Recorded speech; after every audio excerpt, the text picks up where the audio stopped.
Ayan mga Mars, magluluto ako ng pudpod. Tangigi ito na pinudpod, galing pa ito ng summer. Ayan yung pudpod. Ito yung mga halo.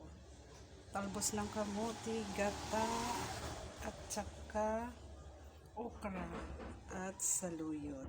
Yan ang aking mga halo. Muna magpapakulo tayo ng kamatis, sibuyas, tanglad. Ayan mga Mars. Tapan ko muna siya. At sindihan.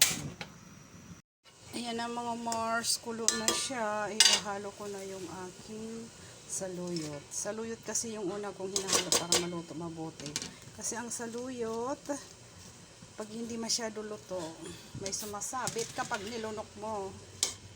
Ayan.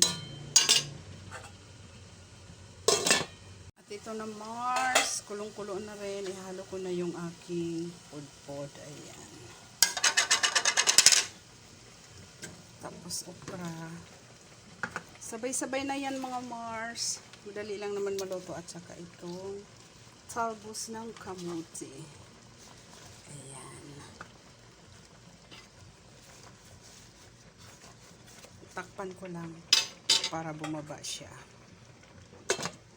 Ayan na, kulo na. Ihahalo ko na ang aking kakanggata. Ayan. Pakuluin ko lang siya.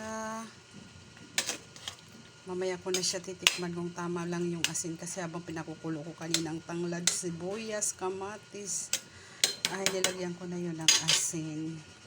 Hintayin ko lang makulo. Mars, kulo na siya. Tikman ko muna kung anong lasa. Ayan, kunting asin na lang mga Mars. Ayan. At saka bitsin. Ayan mga Mars. Luto na yan ang aking ginataang pudpod.